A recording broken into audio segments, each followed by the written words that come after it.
like the rest of the family, we were constantly listening to music, so we were really, really obsessive listeners of music. And I could sort of, like many people, I could hold a tune, but that really means nothing when you start studying music. And I was painfully aware of the fact that for a long time I wasn't really studying music, but I was just listening to it and responding to it. Like people who spend a lot of time listening to music, you identify rags, you learn to identify rags, you learn to identify different artists and gharanas, but you're not really trained in that sort of profound system.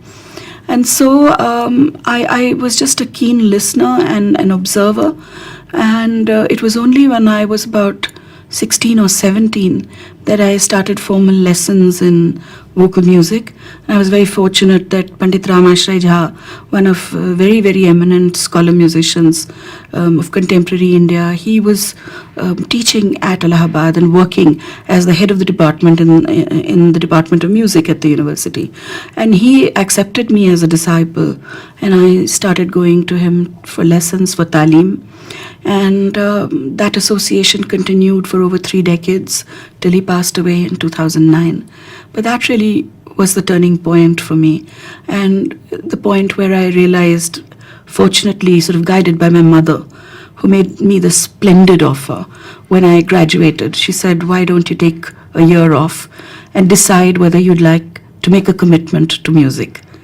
And I didn't take a year, I took about a month. But that's what it's been like ever since.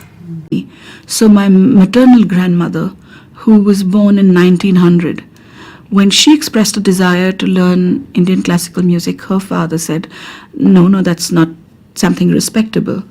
I can try and get you a piano teacher. And you can learn the piano, but not really Hindustani music. So my grandmother never got a chance to really study Hindustani classical music.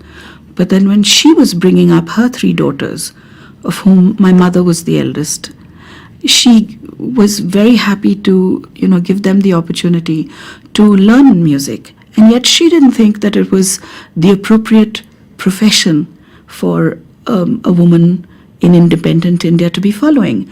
So my mother and her 2 sisters were all working women, but then none of them took up music. And then along comes my mother, who tells me, listen, I'm happy to give you a year off from college, and you can decide whether you want to do music or not. And actually actively encourages me with my father to take up music as my life's work. So, it has to be the love for music that really changed things in our own family. And those impacts you see, but there are so many instances where when you're sitting in a concert and singing and somebody bursts into tears. I think it's the power of music, not really the magic of your own voice that is speaking to them. It's that amazing power of music to really move and touch the hearts of people that really is seen all the time. And of course, there are times when people boo you out as well. So you know that your music hasn't worked with them. Have you experienced that? Yes, of course. I must have made some terrible music then.